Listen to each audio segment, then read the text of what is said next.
We're back in the house. Oh boy. It's been a while. It's been a while. Word to Aaron Lewis. It's been a while. COVID-free zone now. Yes.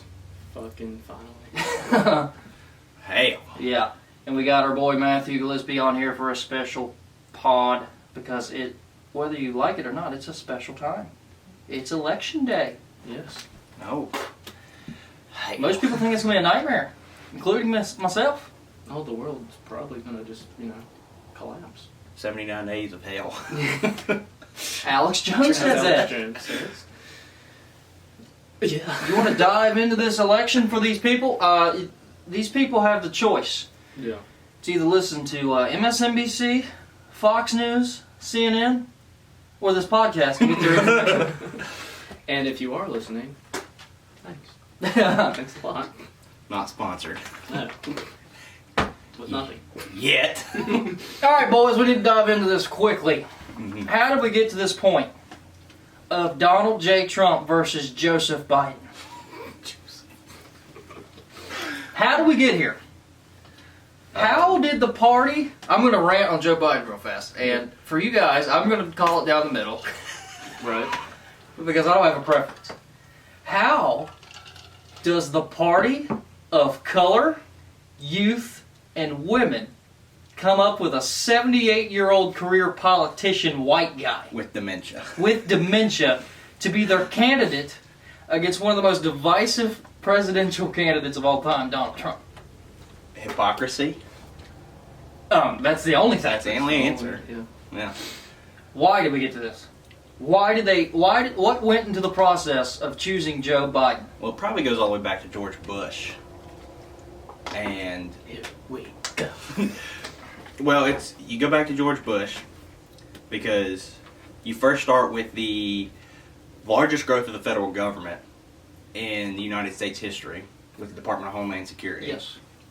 And then, which is the exact opposite of what the Republicans stand for. Right. And then you go right into Obama's term and the Affordable Care Act, which then leads to Donald Trump getting elected. Yes. Because the Republicans, they opposed the Affordable Care Act so much that they wasted, it was like 49 votes, like 49 attempts to shut down the Affordable Care Act, which is the second worst act in the 21st century, right behind the creation of the Department of Homeland Security. Because it doesn't talk about health care, it's about health insurance. Yeah. And it's a handout to big pharma and health insurance companies. So then you go to Donald Trump being elected, which then leads to Joe Biden being elected, or being nominated. Yeah. Possibly elected. That's how we got to this So point. it's massive. So it's massive. It's massive government overhauls. Yeah. Well, it went from a slight extreme to a slight extreme to An extreme. to an extreme extreme. Is Joe Biden an extreme? Or is the party The party. extreme? The party. I think both parties are absolutely out of their minds extreme. They're like fucking Jeff Hardy in the WWE extreme. Jumping off ladders and shit. Shane McMahon. Yeah, Shane McMahon extreme. That's what both these parties are now. Yeah. Joe Biden, to me, doesn't really signify extreme. Yeah. That's why they're thinking he's the role of a puppet. Mm-hmm. Well, him. He'll play along. Yeah. Well, him and Hillary Clinton and even the Republicans, they all become ways for political convenience. Mm-hmm. Political convenience is their thing. But now you got these new up-and-comers from like New York, the AOCs and all them, which are these far more left groups rising up. It's like they don't want to take a chance on new people. Yeah, exactly. Because it's worked in the past. It's worked to play that game of political convenience. Because at that point, it doesn't. It hasn't failed them yet. Yeah. So we'll see after this election what they decide to do. And so we'll talk about Donald Trump now and how he got here. Middle America seemed to be forgotten about. Yeah. Mm-hmm. And that's where you saw it in the 2016 election. The silent majority. Yeah. how big is that majority? Pretty big. It's a lot larger than people think. You know, it's that silent part that goes with it. So, Where are they silent? Are they silent on social media? well, you got to think about how many people are. I mean, okay, first, just an example. Look at us. I mean, we go to work, we come home. We don't really have time nor the energy to post anything, talk about anything. You know, I do.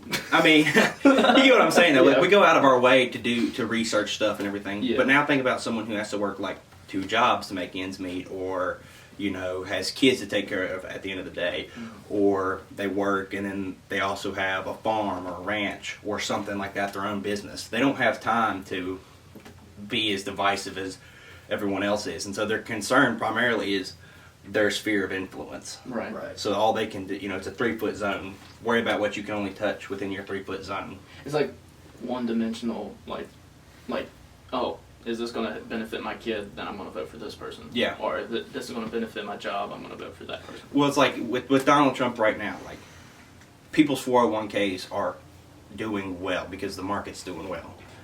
So if someone checks their 401k and they're like, that's directly what covers your retirement or helps your kids out, you know, you're like, well, I'm all right with that. That's fine with me. Now I got to go to work. Now, what do you think about the people who did vote for Trump and all the crazy stuff that he has done in 4 years?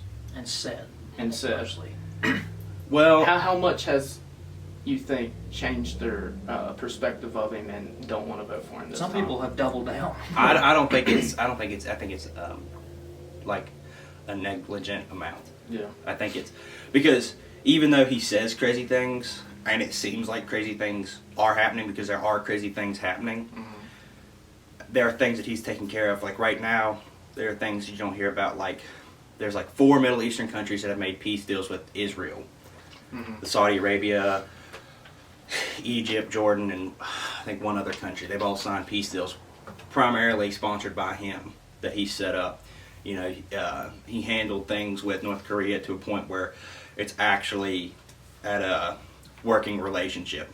You know, if you can't, Kim Jong-un is someone you can't terrorize, you can't scare him because he has China at his back. So to turn things against China and work a trade deal out with them to where it's not so, you know, awful in our favor and things are kind of coming even, and now we're actually becoming more economically sound, at least with our deals between China, then that also takes pressure off them to support North Korea.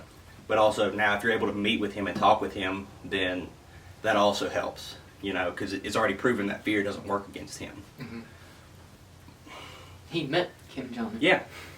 Which is a big, crazy thing when it happened. Barack Obama said he would never Yeah. meet with that man. Yeah. So he took a chance on that. I mean, and you do have to define a point of what's appeasement and what's actual, you know, meeting that you have to meet, because if you appease so much, then you get, you know, what happened with Nazi Germany. They took France, they took Belgium and all them, the Rhineland, because that's what happened with appeasement. Yeah. So do you want to get into how they can win this election? Okay. How can they win this election? How can Donald Trump win this election when the polls, we'll get into the polls, when the polls suggest he's an outsider as an incumbent, which is Pretty rare. I don't think it's Very ever rare. happened. Maybe once or twice, probably. the last person who was an incumbent and lost was George H.W. Bush, and he also had Ross Perot Yeah. as an independent. Don't necessarily know who Ross Perot was stealing votes from. I wasn't around back then. Well, I mean, the Libertarian Party. Is that the party Ross Perot run? I don't think so. But in 2016, they had 4% of the 4% of the votes. Well, we'll go back to 2016. Compared to now, Hillary Clinton was the worst candidate the Democrats could have put up. Yeah. Yeah. Is Joe Biden the worst candidate that the Democrats can put up, but can still beat Donald Trump because he's not Hillary Clinton and doesn't have all that baggage, doesn't have that political history that Hillary Clinton had? Because Hillary Clinton had a way worse political history than Joe Biden. I think he's the worst that they can put up. It seems like they like to pick the worst person that they could. They want to make it harder on themselves. Like tech defense, they like to make the Text defense. Yeah, they like a challenge. They like a challenge. Hell yeah. Yeah. But I mean, his political history hasn't been. I mean, it's what it is his recent political history hasn't been as awful as Hillary Clinton's, but it's still been pretty bad. 47 years in, you have the crime bill, you have the super predators comment actually that Donald Trump likes to hit on was something that Hillary Clinton said. She actually called black people super predators, not Joe Biden. Wow. And When did she say that? it was back in the 90s, probably around the time the crime bill was being written. Right. But I mean, you look at what he did all the way up to with Obama, and he was less in the light, but he didn't. I mean, Obama was a divisive president, basically not for what you didn't, the things you didn't hear about, the drone strikes. I mean, he's the drone king, the Affordable Care Act, Not protecting Edward Snowden. yeah. And actually, I mean, it's known now that he did launch an investigation into a running president running candidate for presidency, which is something that's never happened. You don't do that. I mean, that's known now that he launched that investigation with the FBI and Comey and all that. Yeah. So it's kind of a piece of shit thing to do. Now, do I dislike Obama? No, not really. No, I don't. He did what he did, but no president's perfect. I mean, Ronald Reagan was a shitty president too. Yeah. So You can't tell with all these airbrush shirts going around. Reagan Bush 88 or whatever. I mean, it's funny, and I like the way he hardline things. Like it's like once you cross the line, he smack you down. But Reaganomics, I mean, was supposedly supposed to help the middle class, and it did nothing but fucking with taxes. So, honestly, the polls now look very similar to. It's almost weirdly similar. There's a laptop involved this election cycle, just like What's on the? 2016. All right, let's go into like a 2-minute rabbit hole about Hunter Biden's laptop. Oh yeah. What the fuck is on that laptop? Because it reminds me of Hillary Clinton's emails, and all I used to hear about were the emails, and no one would tell me what was in the emails. It could have been, "Good morning, this is your order from Chipotle," for all I know. Pizzagate. So there's correspondence between. You got 2 minutes, man. There's correspondence. No interruptions, please. I'm talking. I'm speaking. I'm speaking. I'm speaking. There's correspondence between him and a third-party chair on the board of the company that he was working at, talking about meeting with the big man, which would have been Joe Biden at the time as vice president.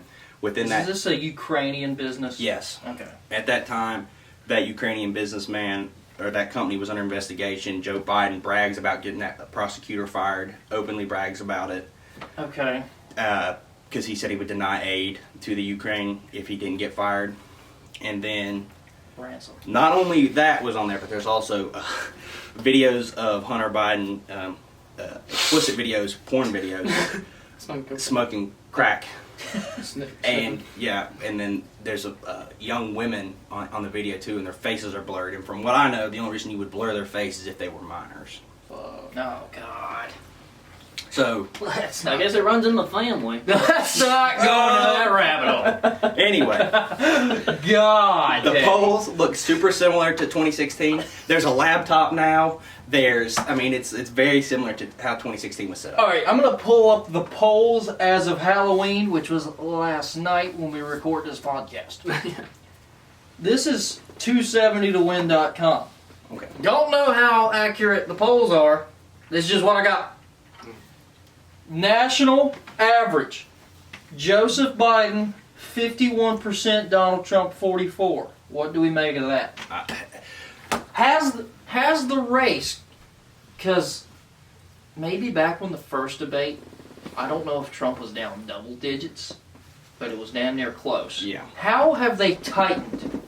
Because I've got the idea that they've kind of tightened. I think that's kind of natural when we're coming towards an election. Well, most polls are based off landline phones. That's where you get most of your polling data. Are you getting polling data based off Google searches? No. So it's So typically how are questions. It's typically like Who are Oh, that'd getting be these complicated. pollsters. Who are getting these questions? It's I've never been polled in my life. that's like landline phone numbers are typically the ones who get polls. Okay. They typically are the ones who get called because there's a database where you can get that information, and pollsters will call that. Typically by mail. If you sign anything, you know how sometimes you'll see people be like, "Can you sign this form, to let this person vote, or like into this like candidate run for election?" Like text messages too. Yeah, I got a text message of Trump. yeah. Picture of him too. So what they'll do is then they are allowed to share that data within any organization, within their organization, to any pollster teams, which are then allowed to reach out. Now you don't have to respond to those, just like you don't have to respond to landline calls. So I think it was in 2016 only 3 or 4 polls got the prediction correct. So you have to take that into account. Okay, and I'm going to go down this. Presidential polls have had a significant history in the last 6 or so elections, excluding 2016, because we had a wild candidate. They're usually right. Yeah. They're usually, the margin for error is they usually get them close. What makes 2016 different from 2020? Why can they be the same? Or why can it change to 2020 being more accurate than 2016? I don't think they will because You don't think they'll bounce back? The polls will bounce back to being accurate. I've always heard though, if you go to Vegas and check their polls, they're typically the closest to accuracy. Lines or polls? Well, like their lines are typically closest to accuracy Some Wow. kind of Why bet- Vegas? because they're just good at like reading data. Gamblers. It's kind of their job. Gamblers. There's- Wild. Because at the end of the day, there's only one color that matters in this country, and that's green. Money. Yeah. And so that's why. Fuck yeah. Fuck that red and blue shit. So lines are typically the best way to look and see how close things actually are. But it's still Donald Trump, as you said, is pretty like a wild card. You just can't read. I mean, you think you can read him and his actions, but it's the following you can't really. Yeah. He's like a walking Uno game. Yes. No, you reverse. Yeah. All right, so it has Biden up 6 points, close to 7 nationally. Now I'm going to go to some battleground states. I'm looking at Arizona. Biden 48-47. No. I It's a think typical red state. Arizona's going to stay red. Okay, I'm looking at Florida. 49-46 Biden. I think you can't really get a grip on Florida people because of the crimes they commit. Yeah. Okay? You can't trust these people. I think that stays. I have a feeling that stays red. Mm-hmm. New Mexico is not really a battleground state, but I kind of find it surprising Joe Biden's up 13 points. I think it's going to be blue. I think that's blue for Yes. sure. All right, I'll move into Pennsylvania. Red.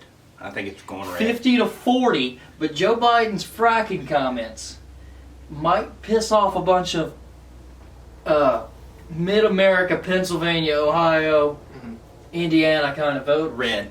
Pennsylvania's going to go red. And here's what I think is because the fracking Go comments. off, King.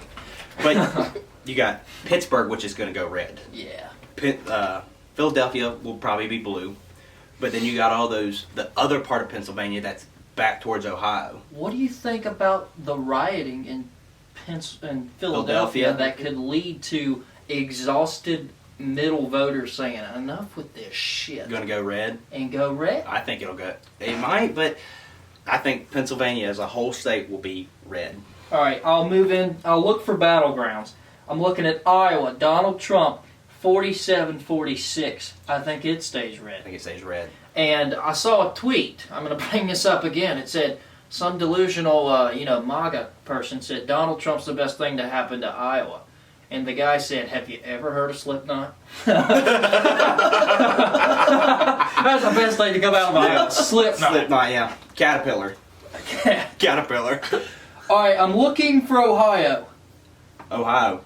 Georgia. I'm looking at Georgia. It has Biden by 3 points. I think it's skewed. skewed. Virginia, Biden's got a very large lead. That's yeah. no surprise here. Nevada, he's got a solid lead, 6 points. Where the hell is Ohio? Ohio has it dead even, 47-47. All right. So fucking tight. This is going to sound weird, but this is what I think is going to lead Ohio to go red. Big Ten football. Oh! Big Ten football. That'll affect Michigan, I swear. Indiana. Big Ten football, him helping bring it back. I swear to God. You think it's going to have some sort of difference? Yeah, because you got to think, people in lockdown, they're tired of sitting at home, and then you have someone be like, no, bring back Big Ten football. Incredible analysis from that. I think it's, swear to God. All right, I'm looking for more battlegrounds. Give me some battlegrounds. Minnesota, Michigan, and Wisconsin. I'll get to those. I'm saving those. Okay. I'm looking for other ones. Texas. All right, North Carolina, Matthew. I got 49-47 with Joe Biden leading. I think it's going to go red. 15 electoral votes up for grabs. I think it's going to go red because It went red in 2016. you got a bunch of voters who are upset about their businesses being closed. Which, real quick, talk about Pennsylvania. There's a judge now, a federal court has ordered that it is unconstitutional for them to, the state to close their businesses, force them to keep them closed. Wow. I think you're Don't they have a Democratic governor? Yes. Okay. And I think you'll see the same thing happen in North Carolina and Minnesota, but we'll talk about that. We're going to go to Texas. We're going to go down south. Texas. 49-46 in favor of the incumbent Donald Trump. That's still tight, though. That's tight. Well, Jesus. I It's think- tighter than it should be. I mean, in relative elections. I think this one, they'll be all right, but I actually think next presidential vote, it might turn into a purple state or a blue state because of the Wow. people leaving California. Moving to Texas. Yeah. But those people who leave California, they need to realize that they're leaving California for a reason. Mm-hmm. You know, you're leaving because you don't like the way things are being run now. You're Do telling not- me if you run to Texas, similar things might occur? Yes. If Biden is elected. No, Nah, just in general. Just in general. Okay. I think It they'll. would take a lot longer than 4 years to overthrow Right. the state of Texas. But I think you're going to start. I think you'll see it start turning into more of a blue state after this election. Yeah. All right, Matthew, I got all three of them. You're going to shit your pants. Minnesota, Joe Biden, 51-42. I don't. I'll go through all of them. Okay. Michigan, Joe Biden, 51-44. Wisconsin, Joe Biden, 52. Donald Trump, 43. I think they all go. All red. with a margin above 7% of the vote. I think they all go red. And why? Minnesota also just said it was unconstitutional. Federal court just said it was unconstitutional for them to keep their businesses closed. I think you're going to see people vote red because of that. I think you're going to see people vote red because they're Minnesota. They tried to kidnap and get rid Or of. was that Michigan? Nah, I think that was Minnesota. Whitmer's in Michigan. Was it Michigan? Okay, it was Yeah, Michigan. Whitmer's in Michigan. But you still have see people upset about the Minnesota governor, and I think you'll see those people vote red. Same thing in Michigan. I think you'll see people vote red. In Wisconsin, I think you'll see it go red. Wow. Well, I think we covered all the battlegrounds. And did any of your battlegrounds go blue? One. Because some of them are going to go blue, Matthew.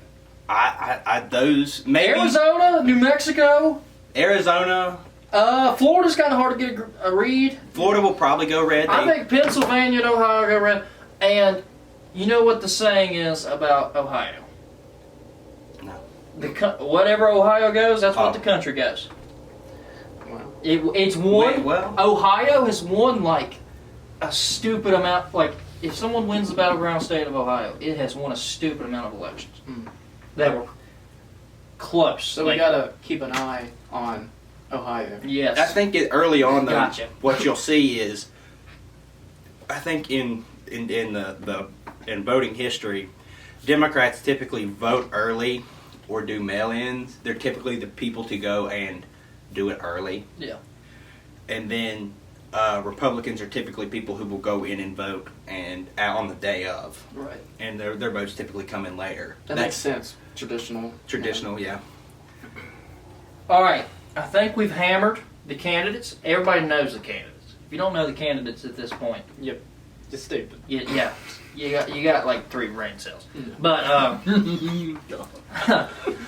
we're gonna go into predictions. You don't have to give me an electoral number, but we'll start with Teddy. Who wins? How? And what's going to happen after? Go for it. All right, that's a lot of questions. You got 2 minutes. I honestly don't really fucking know, but I think who's gonna win? It's gonna be Biden. You think Biden is going to win? Yeah. Why?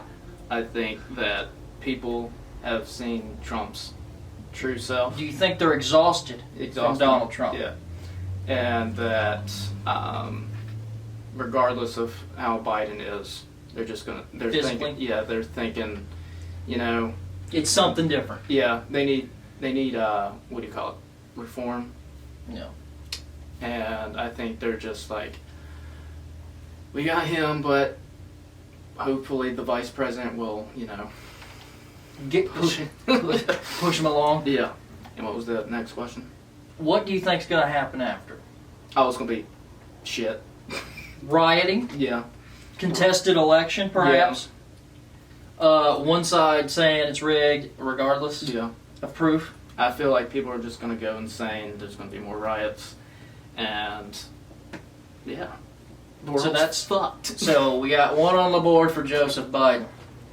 Matthew Gillespie, what happens on Tuesday evening? I think Trump gets elected. Obviously, because you chose every battleground state ran. He's got to accumulate all them damn votes. I think that I'd be real shocked to see if he doesn't get the majority of those battlegrounds. I think he wins, because I think there's also the fear that if Joe Biden gets elected, they might enact the 25th Amendment, which makes him incompetent, which means Kamala Harris would take over. And I think people find her generally unlikable. Wow. I'm speaking. Do you think Donald Trump this time around has a chance to win the popular vote? No, I think it might be worse than last time. I don't think he'll win the popular vote. I think it'll be worse than last. He lost by like 5 million votes I don't last think George Bush won the popular vote. I don't think any. I think Republican presidents in the past, like 5 presidents that have been Republican, I don't think they've won the popular vote. They've won the Electoral College. God, that's got to drive Democrats fucking nuts. All right, we're gonna get to me. I got a map. I did 270 to win last night. Actually, this morning, right before this podcast. And I accumulated all my electoral votes just to get a winner. I didn't want to predict all these battleground states and then say a winner and then the math not add up. Whew. I've got Donald Trump winning 294 to 244. Yeah. And the reason is the battleground states in the Midwest. I have Joe Biden winning Minnesota because it's kind of hard to win Minnesota. Trump didn't win it in 2016. I don't see how he could get it again. Or I don't know how he can get over that hump. Wisconsin and Michigan are going to be... Alright, I got him winning by 50 electoral votes. There's 26 combined in those 2 states. It could flip it. He'll be under 270 if those 2 states go blue. It'll be 268, 268, I believe. No, Biden might have 270. Yeah, it'd be 270 to 268. Yeah, it'd be something like that. Oh my God. I got Ohio and Pennsylvania going red. I've got North Carolina and Florida going red. I've got Georgia and Texas going red. I've got Arizona going blue. I think it's going to be close. The polls have it otherwise. I know better because of what I learned last time. I know better. I think some of the numbers are a little skewed. I don't think they poll everybody like we talked about earlier. The silent majority can win some of these battleground states. I could easily be wrong. It could be Joe Biden with 290. It could be Joe Biden with 300. I don't know. That's just what I got. I got Donald Trump winning. Don't necessarily want him to win.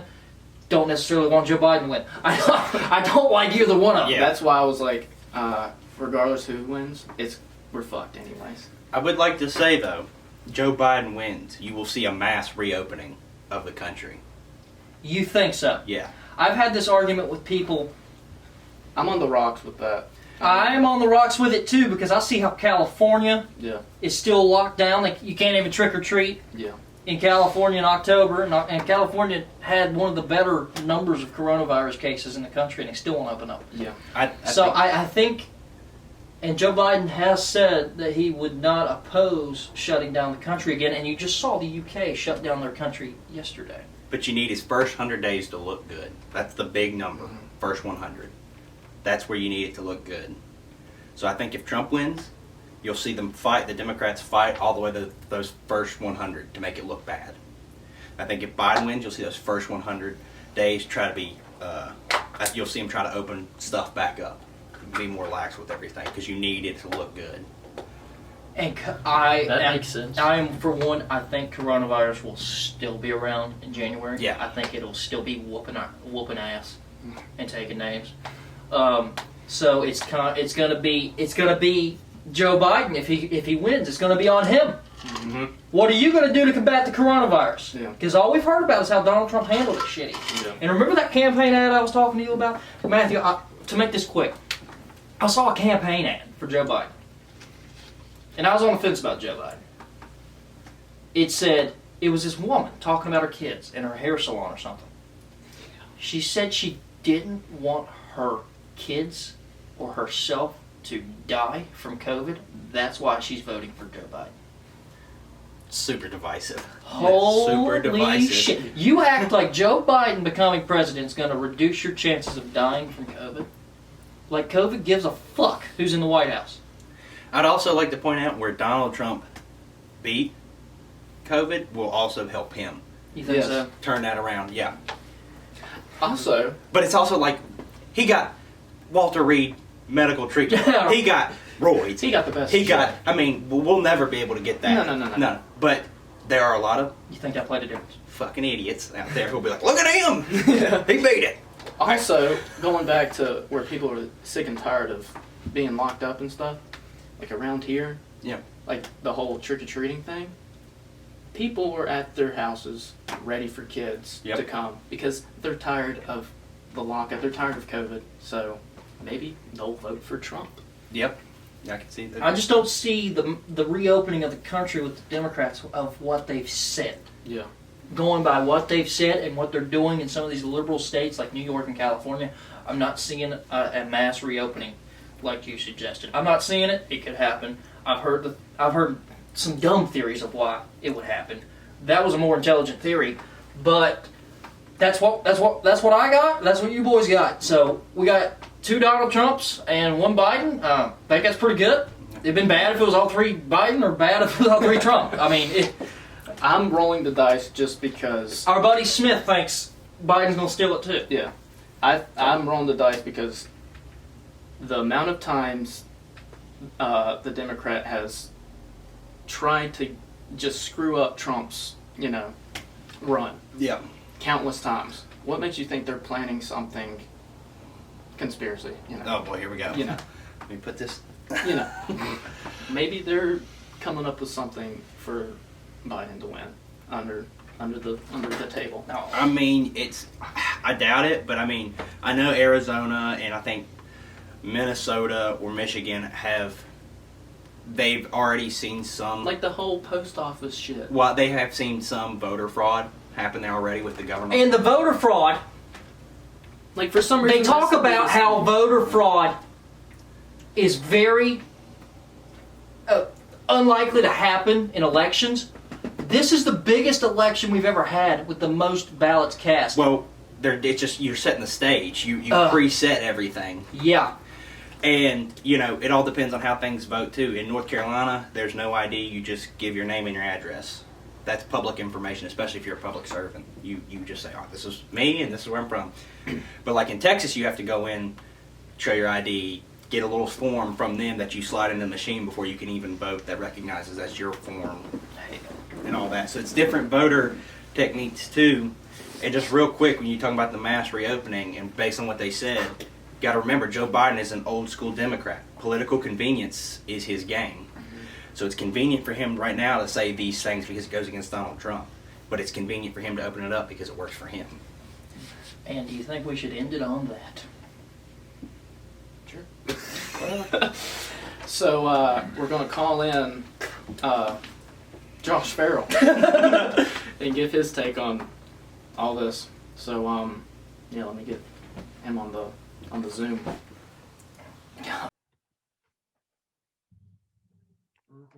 All right, Joshua, I want to ask you, we've scraped the bucket on this damn election on this show.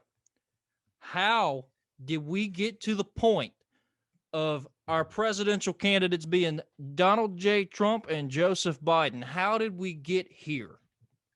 Well, I really think that it goes all the way back to Ronald Reagan's presidency. I think that a lot of his dirty business dealings, and by business, I mean political dealings, really, a lot of his dirty political dealings that he did, and just like with trickle down economics and such of those are things that we're still dealing with today in our society today. And like regardless of where anyone truly stands on like economics or immigration or anything, these are all issues that we have to deal with and come to a head and actually come to solidified laws and such of that nature. And I just feel like it's never been that way. It's always been a way of people like Nancy Pelosi and Chuck Schumer, Joe Biden, Donald Trump, Mitch McConnell. All of these people have decided from this entire way, because it's not just one or the other, it's both, you know, both are, we've created a system. And like I said, I think it happened at Reagan. We created a system that politicians can stay in office and not only make it a career, but make it so that you can become economically powerful. And Josh, I said to these boys earlier, and I pointed to the Democrat side because Donald's the incumbent. I said, how does the party of youth, color, and women come up with a 78-year-old guy with dementia to run for president? They didn't. I mean, you can go all the way back to the Democratic primary, and I'm probably wrong. I think it was Iowa, maybe. It was one of the first states, and Primaries? yeah, in the Democratic primary. And it was Pete Buttigieg and Bernie Sanders, and they were really, really neck and neck in that race, so much so that really no one was declared a winner because there was technological issues with an app that they were using that was also backed by Pete Buttigieg, you know, which is wrong, you know, in so many ways. It's just wrong, you know. I mean, if we're going to get mad at Trump and literally anyone for allowing their businesses and stuff, like if you can't have that while you're being a politician, then you definitely shouldn't be running for president and allowing something that you're backing to be what's counting the votes. I mean, that right there is election fraud just in itself, you know. But a lot of times in the country, especially right now, we're seeing things, but our political climate is moving so quickly, we don't have a chance to truly grasp to these issues. So we don't focus on these things. We could have, if that right there was the only thing going on in our country, we would have been in an uproar about it. But things are moving so fast, and things We don't have time to have an uproar. Exactly. So the people did not elect Joe Biden. The party DNC did. elected. Exactly. The DNC elected Joe Biden, and enough so that look at the way, like, I watched all three debates, and one thing that Trump really, really harped on is when Joe Biden would say something that was not like banning fracking and things. As soon as he said something along the lines of fracking, Trump was immediately like, "You lost the left. You lost the left," because the left is the DNC. There's enough. I think there are 37% of all voters in this election, I think, are like in the 18 to 25 age range. That's enough to completely destroy a party. If that's there could be no more Democratic Party. And I personally believe that if the Democrats lose this election, this is the end of the Democratic Party. you're going to see, because there's people like AOC who is calling for a left party, because, and it's the same way with Republicans. There's not enough representation of people who believe differently within each party. Facts. You don't have to be a diehard conservative. You know, I've seen a whole lot of Trump tweeting senators, small town senators and stuff. And it's scary because if they don't vote the exact way that he wants, if they don't speak the exact way he wants, they're shit. Yeah. And that's a scary thought to have, that if we're in America and this is based on freedom, then because I'm definitely more left leaning, but I do, when it comes to economics and things like that, I am more conservative. I mean, we need to focus more small businesses in the way that our country can flow. I mean, that's the big thing, you know, like if we're a capitalist country, Mars bars should have just died. That should have been the end of it. But why did they get billion-dollar bailouts?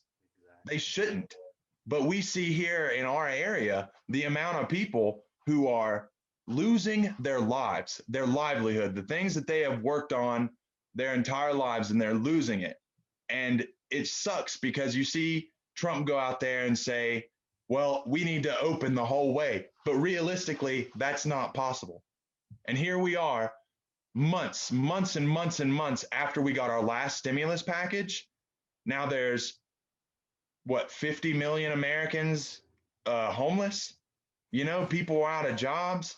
It's like, here we are facing one of the worst crises in our entire existence, and we're doing nothing at all.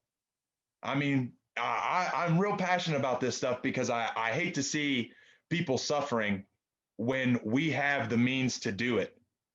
I mean, if we're going to talk about third world countries and they can't get their shit together, what's our excuse? That's my thing. All right, Josh. Well, we talked about how we got here, and we're going to talk about how these guys, how either party can elect their candidate. We talked about polls. The polls are significant for Joseph Biden in a lot of battleground states and a lot of national polls. So was Hillary Clinton, right? That's what I was telling Matthew.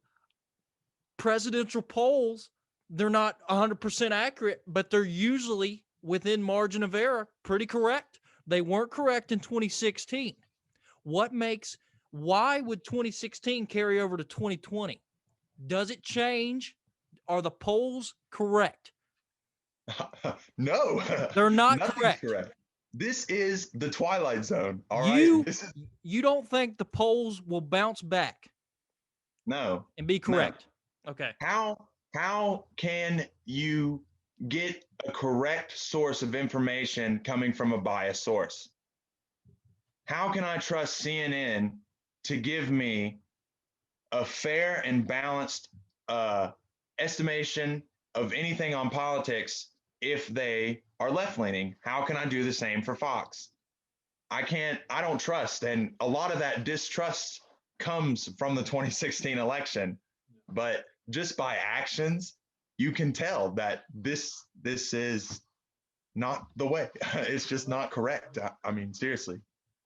What'd you say, Justin? It's a corrupt system. I can't hear you. It's a corrupt system. It is a corrupt system. Yeah, exactly. And it's like, like I said, it's been a corrupt system since Ronald Reagan, maybe even before, you know. I mean, if you can go back to any times, I mean, we look at like Richard Nixon and the Watergate tapes and stuff. If you go listen to the Watergate tapes, he says some very, very terrible things on those tapes, you know, very terrible things. But here we are in 2020, and audio of Donald Trump saying I could grab someone by the pussy, and it's not an impeachable offense. But that just shows how much, I mean, and this is, you know, the 60s and such, you know, that just shows how much of a country and time that we've changed. But also, if at one point we realized, and I understand that there's a whole lot of things also with Richard Nixon, just other than that. But if as a country we realize that things along these nature, like political spying and political espionage and stuff, was wrong then it's wrong now. And it doesn't matter if it's just like the one thing is people always want to harp on Russia or China. Yeah, that's wrong. That's wrong. But what's super wrong is if someone within our own political system is doing that. Because to me, it's almost expected that another country would want a country to fail. But someone within our country, that's, sabotage. It's treason. All right, Josh, going back to the Electoral College, are there any battleground states you're looking at that No. you think can flip, that you think make the difference in this election? Because we talked about it for 20 minutes on this podcast of what states we think are going to flip or what we think are going to stay red. So I think what's kind of interesting about that, I don't really have an opinion on it, just solely because I think when we saw Donald Trump in 2016, we really saw workers come out. A lot of people who are blue collar really come out and vote, and that really kind of blew people's minds, And the amount of people who were unable to vote, who were 18 at the time in the 2016 election. I mean, I think we all voted in the 2016 election, so the amount of people who couldn't vote, and you also have to think the people there are people who solemnly will not vote for Joe Biden, no matter what, no matter the instances. But I think that there's enough people who, like you said, Donald Trump's the incumbent. So it's really hard. Trump during the debates constantly talks about, well, Joe, when you were vice president, you didn't do anything. Yeah, Trump, you are president, though. And look at the issues we're facing now. It's like seeing the campaign videos of Trump saying, this is Joe Biden's America. This is your America. This is yours. You literally are controlling this. You are the elected president. So to me, when it comes to battleground states and stuff, I don't think we can really tell. I mean, maybe, there might be states that flip and go one way or the other, but I almost view it as like the polls and such. It's impossible to really gauge because how are we going to know? Especially because I don't live there. So I don't know the lifestyle and the choices that these people have made. So I could see maybe in Iowa, if they definitely were more of a Pete Buttigieg guy rather than a Bernie Sanders, I could see them maybe going and voting for Trump instead because they didn't want someone who had, more left views. And that's definitely, but Joe Biden, honestly, is just a Republican. He's just a Democrat Republican. So it's not like he's not the savior if that's the thing. But yeah, that's really my thing is like, I don't have an opinion on the battleground states just because it's so hard to get in the minds of these people and think what they're going to think just because I don't live there. And I don't know, just because, like I said, we're in the twilight zone. It's very hard to gauge what anything can be. All right, Josh.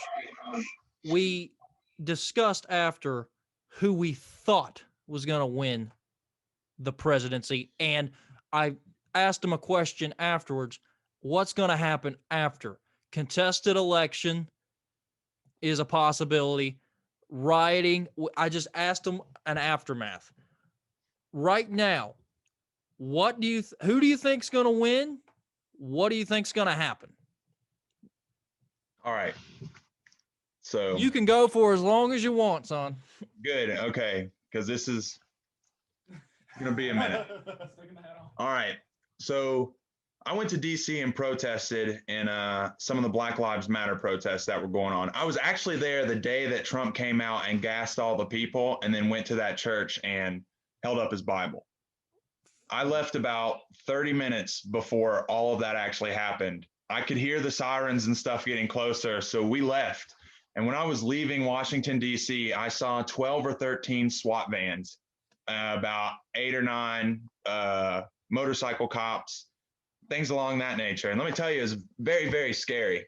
It's a very scary feeling because I feel like I was there, okay? So it's not like it's a video or anything. This is my genuine, I was there. And when I showed up, and I'm sorry, I might get a little emotional about it because it was a very emotional moment. Being there and seeing people, we're all from Giles County, Virginia. Giles is 20,000 people, around 98% white. That other 2% doesn't mean that we're black. And I think that's something in our area that people don't understand. We don't understand the struggles of other people. I mean, like I said, talking about battleground states, I can't put myself in their shoes because I'm not them. And I think that's the same thing with the African American population. Showing up and hearing people just crying. It's just solemn. There's anger. It's melancholy. It's not an enjoyable thing to do. You're protesting and you're trying to be an activist, but it's not like you're there for good reasons. No one protests for a good reason. No one's out there saying, "Hey, I'm cool with this." No one there is saying that. And so in that moment, and then leaving and seeing what happened directly afterwards, knowing none of that needed to happen. All right. That didn't need to happen in any way. There's plenty of ways that we could handle situations rather than doing what we've done, especially being there and there was no unruliness. We were where we were supposed to be. It was gated off everything. No one was out in a way, acting in a way or anything. And so when you ask me like, who do I think is going to become president? I think after witnessing that moment, I would almost hope that Joe Biden would become president. But here's my honest opinion. It doesn't fucking matter who becomes president because our issues are so deep seated that voting for one person means nothing. It means absolutely nothing. So I've been telling people, because I voted, but I've been telling people, don't vote. It doesn't matter. Go out, and there's a couple things. There's on the Virginia ballot. It's for veterans to not have to pay taxes on their vehicles if they have a disabled veterans plate, and the other one is for like redistricting in Virginia. Two things that are very, very important, very, very important. And if you want to go out and vote and make a serious change, there is your opportunity. That is your opportunity. Voting for president is nothing really, because the issues that we're facing is so institutionalized. It's a lot more than just one person. I mean, anyone can go out on that stage and tell you what they want to do and what they don't want to do and what they want to get done. But the fact of the matter is, Joe Biden, Donald Trump, they all have ulterior motives. Not one of them are going to have the best of the American people, especially if you have super PACs and you've been bought out. They're going to call you up. If Joe Biden, he said, well, I want stricter regulations on fracking and stuff. Well, if someone calls him and says, hey, Joe, actually, don't do that shit, he's going to sit there and say, well, I like all my money. So, yeah, I guess I am not going to do that, because that's the way it works. And, you can't be so blind to that. I mean, I see people who are like blinded by Trump as president. And what you don't realize is that there's no benefit from there. It's almost like getting a parasite for a pet that only feeds off of you. It's not something that's benefiting you, because if it was, we wouldn't be in the situation that we're in now. And this isn't me saying that Joe Biden would be the best, because like I said, Joe Biden's just a Democrat Republican. That it's nothing. He's not for anything, especially in our society now. I mean, there's so many issues that we have that we're just focused on all this bullshit, really. And so after the election, what do I think will happen? Well, like I said, when I went up to DC was absolutely destroyed. They had taken ATMs and absolutely destroyed them, busted windows out, burnt down buildings, like right in front of the White House and shit. It was a surreal thing to do, because I would go up to DC all the time. I love Washington, DC. It's one of my favorite places ever. I've been up there so many times. And to go up there after, or like even during the protests and stuff, and just seeing, it's like, wow, this is our country. This is the stuff we see on the news of other people in other places, and there's so many people pissed off and angry and upset that if Trump wins, I do see it. Yeah, of course, it's guaranteed. It's not possible. It's guaranteed. It's already guaranteed. Violence is guaranteed after the election. And I know that's probably a real shitty outlook to have, but look at everything that's happened to us so far. It's just the drop of a hat. Portland, Oregon. How long have they basically been in a war? They've been having battles on their streets. That's what they've been doing. Regardless of if it's right or if it's wrong or anything, that's what's happening. And sometimes you have to take right and wrong out of it and just look at it as, wow, this is awful. This is awful on all sides. If we can't listen to one side, because I think to compromise, you have to give up something for the greater good. And that's just how it works. You can't sit here and be on the right and say, sorry, but we're going to do all this. And I know that you have your complaints, but we're not doing any of it. Because that's not compromise. That's not a functioning government. And I think that's why people are going to go out and fight, because they're going to feel, and it's the same way with the right. If Joe Biden won, they're going to feel, like you said, I doubt Trump will concede the election. I don't think he will. And I think already both candidates have gotten legal teams to challenge the results of the election. So that's a guarantee right there that no matter the results. Trump tweeted, he said that we should know the president by November 3rd. Well, that just shows you that if you decided to do what you're allowed to do by mail-in voting, that's voter suppression. You're allowed, that is your legal right as an American citizen to mail in vote. You can do that. So if this, during a pandemic, during this time where this institution that we've already regarded as this is what we can do, now, whenever we're going to have to collect these votes, because our sovereignty and our freedoms should not go just by the wayside. If people voted, their votes should be counted, because that's what we are. America's doctrine, America's freedom, America's way of living does not take a day off. It doesn't go away. Regardless, if Trump thinks that on November 3rd, because more people are going to go out and vote for him than Joe Biden, because I think the last time I checked, 47 million Americans had mail-in voted. If he says on election night, because he knows his supporters are going to go to the poll, that to me is a direct violation of what we stand for, knowing more Americans out there have voted, regardless of the way that they have.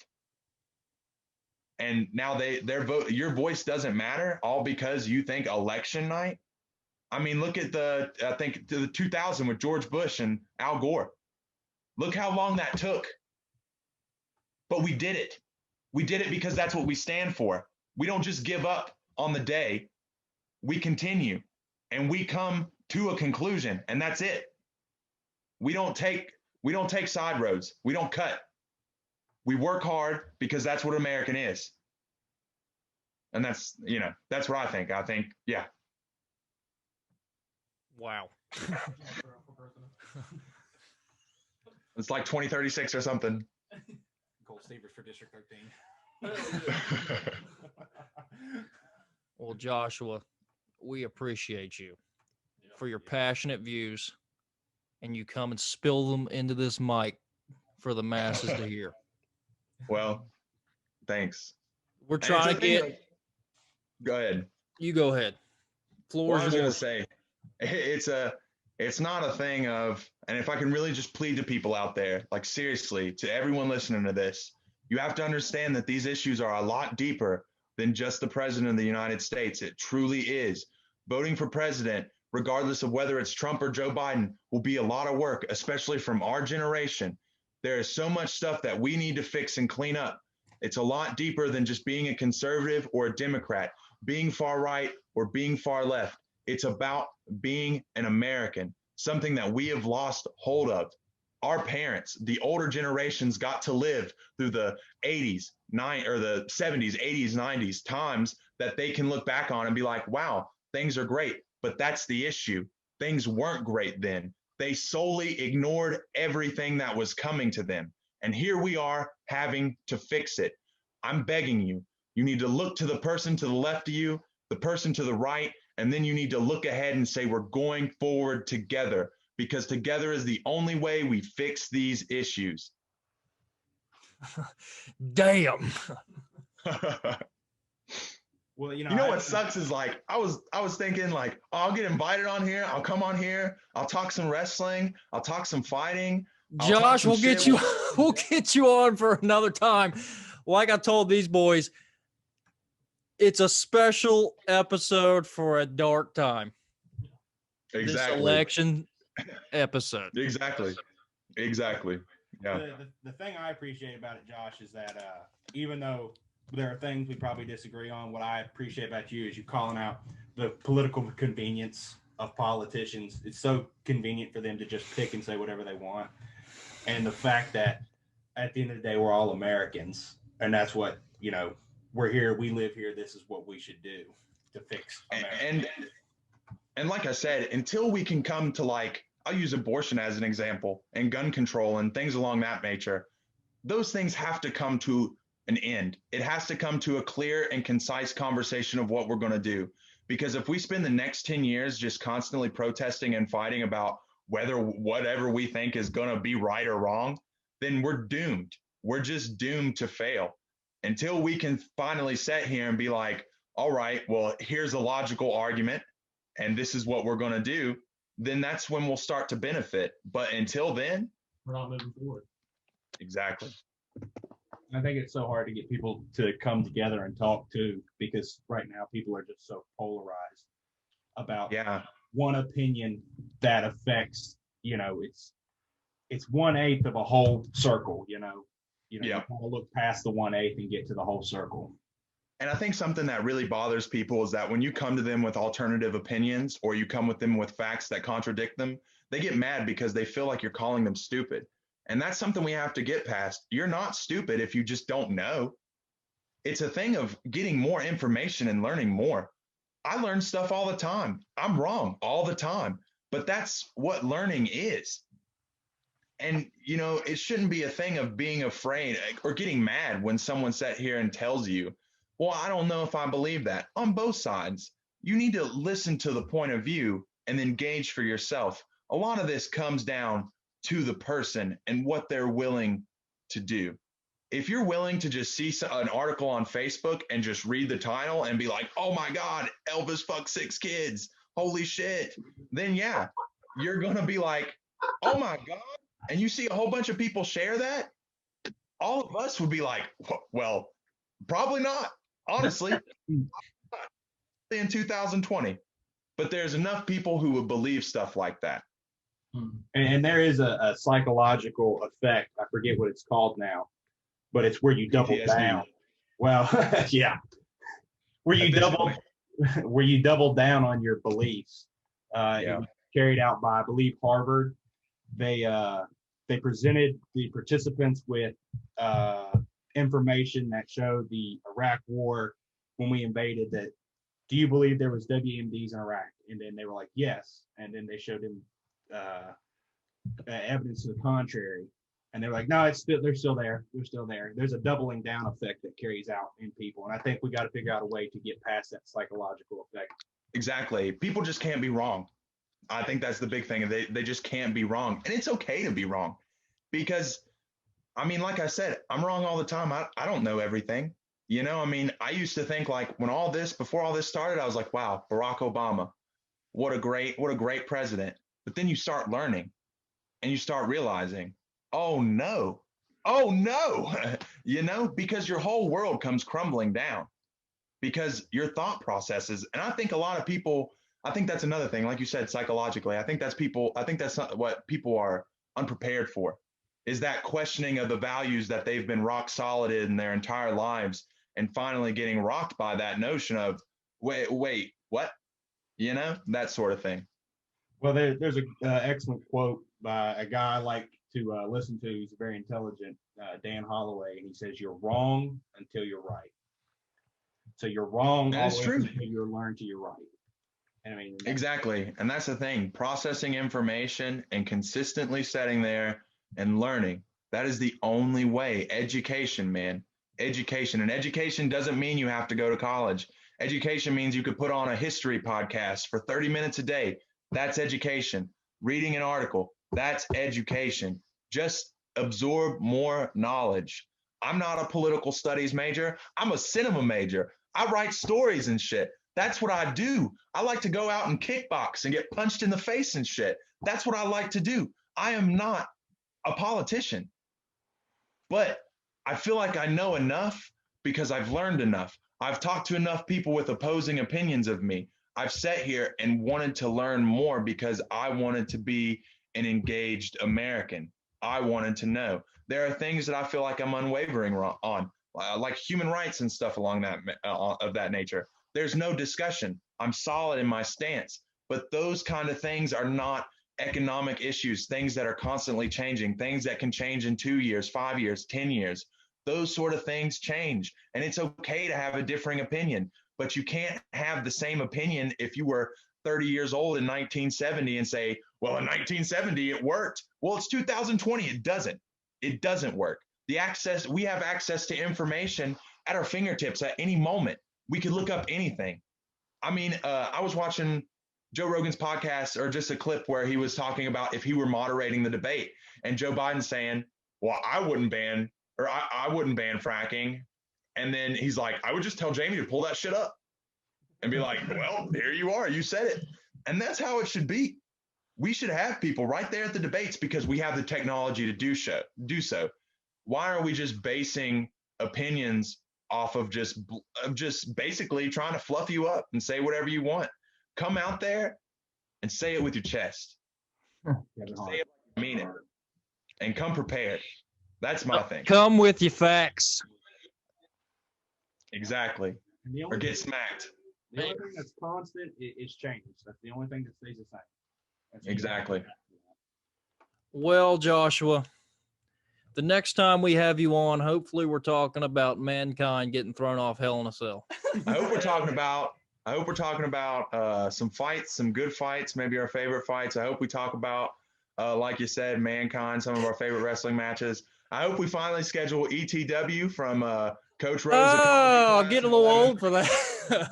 I hope we can finally get there because I've been talking shit and I've been talking trash and I'm ready, son. I'm ready. I'll beat you down. I'll go through a flaming table. I'll put my body through whatever. I got legs of gold, son. Josh, I will put you over, dude. I will belt. put you over. There we go. No, I didn't say that. I said I'll put him over. Well, I don't know. We'll see what happens if I'm unconscious. All right, Teddy. Do you want to wrap this election special up? Yes. Well, thanks again, Josh. Thanks again, Matthew. Thanks for listening. Thanks for watching. And I'd like to close with this. A lot of Americans on each side are going to be embarrassed who they vote for. Yeah. They got to vote for wallet. They vote for person. They're going to be embarrassed who they vote for. Just be nice to those people on Tuesday. Yeah. Just be nice. Do not show up to the polling place and cause an issue. That is not the way to do it. Do not do it. Do not attack your freedoms. No. Don't make a joke of yourself. Seriously. If I just want to go sit down and just be like, fuck, I don't want to vote. Exactly. And that's a whole lot of people. A whole lot of people are going to go out to their cars after they vote and just be like, I hate myself. Because luckily, I mail-in voted. That's what I did. I voted by mail. So to me, I just sat at home and just got a bottle of wine and laid in my bed and just cried. And that's what I did. I just laid there. That's an alternative. Exactly. So maybe do that, and just stay there. And it's good to feel emotion. That's something that, if I can also say one more thing, really everyone needs to start embracing their emotion. I started going to therapy about 3 or 4 months ago, and I can't relay to everyone how beneficial it is. And right now in a country where it's so tense and so stressful, just talk to your neighbor. Just do things because we are all so wound up and so stressed. Simple, polite gestures could change everything for a person, because at any moment, whether it be coronavirus, this election, just world politics, anything, we're all very stressed out and we all really need to rely on each other. If you need help, you think that it can't just be your friend, please go seek help. There's opportunities out there. There are mental health places that are doing free teleconference calls and stuff. The ability's there. And especially after the election, I can't wait to talk to my therapist. That's the advice for this episode. Thank you. Actual helpful advice. Helpful advice. Helpful advice. I'm kind of pissed dumb sons of bitches don't exist, but whatever. Talk to Teddy about that one. Who was canceled by cancel culture? That's what I want to know. Pre-canceled. All right. Well, we're out, fellas. Well.